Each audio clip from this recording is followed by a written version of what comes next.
brought you by Silver Pumps and Motors. Top quality और consistent performance के लिए सिर्फ सिल्वर पंप्स नाम याद रखना। 585 లో థర్డ్ స్టోరీ చూద్దాం. మరికొన్ని గంటల్లో తెలంగాణలో 2 టీచర్స్ ఒక గ్రాడ్యుయేట్ ఎమ్మెల్సీ ఎన్నికల ఓట్ల లెక్కింపు మొదలు కానుంది. ఉత్తర తెలంగాణలోని కరీంనగర్, నిజామాబాద్, ఆదిలాబాద్, మెదక్ పట్టభద్రుల టీచర్ ఎమ్మెల్సీ ఓట్ల కౌంటింగ్ కి అధికారులు కరీంనగర్లోని డాక్టర్ బిఆర్ అంబేద్కర్ స్టేడియంలో విస్తృతంగా ఏర్పాట్లు చేశారు. ఓట్ల లెక్కింపు చేసే హాళ్లలో సీసీ కెమెరాస్ ను ఏర్పాటు చేశారు. ఇక రేపు ఉదయం 8 గంటల నుంచి ఓట్ల లెక్కింపు కార్యక్రమం చేపట్టనున్నారు. ప్రతి టేబుల్ దగ్గర మైక్రో అబ్జర్వర్, సూపర్వైజర్, 2 కౌంటింగ్ అసిస్టెంట్లు విధులు నిర్వహిస్తారు. కౌంటింగ్ ప్రక్రియకి సుదీర్ఘ సమయం పట్టే అవకాశం ఉన్నందున కౌంటింగ్ సిబ్బంది 3 షిఫ్ట్లలో విధులు నిర్వహించే అవకాశాలున్నాయి. ఇటు Warangal, Khammam, Nalgonda teachers MLC counting దగ్గర నల్లగొండ ఆర్జలబావి వేర్ హౌసింగ్ గోదాముల్లో సైతం ఏర్పాట్లు చేశారు. ఈ స్థానంలో 93.55% పోలింగ్ నమోదైంది. 25 టేబుల్స్ పై 1500 మంది సిబ్బంది ఓట్లను లెక్కించనున్నారు.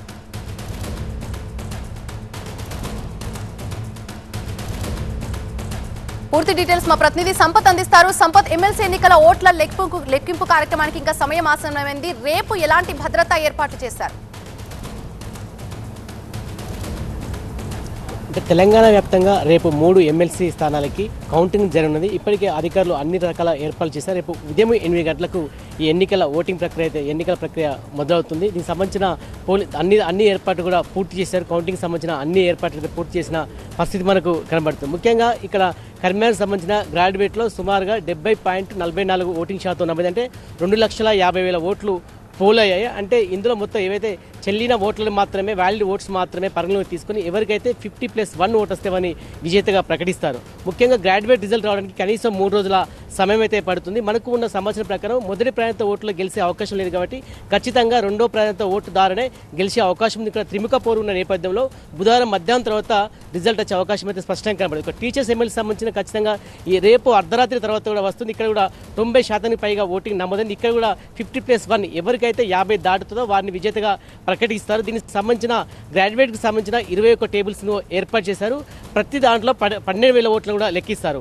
అదేవిధంగా టీచర్స్ సంబంధించిన 2 రౌండ్లు ఉంటాయి. ఇక్కడ కూడా 12,000 ఓట్లు కూడా లెక్కిస్తారు. అంటే దాదాపున టీచర్స్ రిజల్ట్స్ ముందుగా వచ్చినప్పటికీ కొంత గ్రాడ్యుయేట్ అయితే ఆలస్యమయ్యే అవకాశం కనబడుతుంది. కేవలం ఏజెంట్లు మాత్రమే అనుమతిస్తున్నారు. ఎక్కడైతే కౌంటింగ్ జరుగుతుందో ఆ ప్రాంతంలో ఇప్పటికే పోలీసులు భారీగా మోహరించారు. 144 సెక్షన్ విధించారు. అదేవిధంగా నల్లగొండలో భారీగా ఇక్కడ పోలీసులు అయితే మోహరించారు. ఎప్పటికప్పుడు పోలీసులు ముమ్మరంగా తనిఖీలు నిర్వహిస్తున్నారు.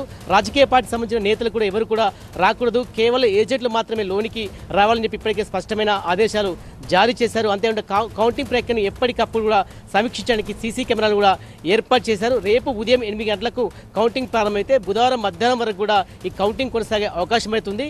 కాబట్టి 3 షిఫ్ట్ ద్వారా కూడా ఉద్యోగస్తులు పార్టిసిపేట్ అవుతున్నారు. దాదాపుగా 1,500 మంది కూడా ఇవి ఓట్లను లెక్కించే అవకాశము కనబడుతుంది. ఇప్పటికే వారికి ఎవరైతే ఓట్లను లెక్కిస్తారో వారందరూ కూడా ప్రత్యేకమైన శిక్షణ ఇచ్చారు. ఎలాంటి లోటుపాట్లు లేకుండా ఖచ్చితంగా ఇప్పటికొక నియమ నిబంధనలు కూడా రూపొందించారు. దాని నిబంధనలకు అనుగుణంగా కూడా కౌంటింగ్ అయితే జరుగుతుంది. అదేవిధంగా ప్రతి కౌంట్ కూడా ఏజెంట్కు చూపెట్టే కౌంటింగ్ చేయాలి. అంతేకాకుండా ఏ చిన్నపాటి పొరపాటు జరిగినా చెల్లని ఓటుగా చెప్తారు. కాబట్టి ఖచ్చితంగా ఎన్నికల సంఘం ఆదేశం రేపు కౌంటింగ్ అయితే జరుగుతుంది.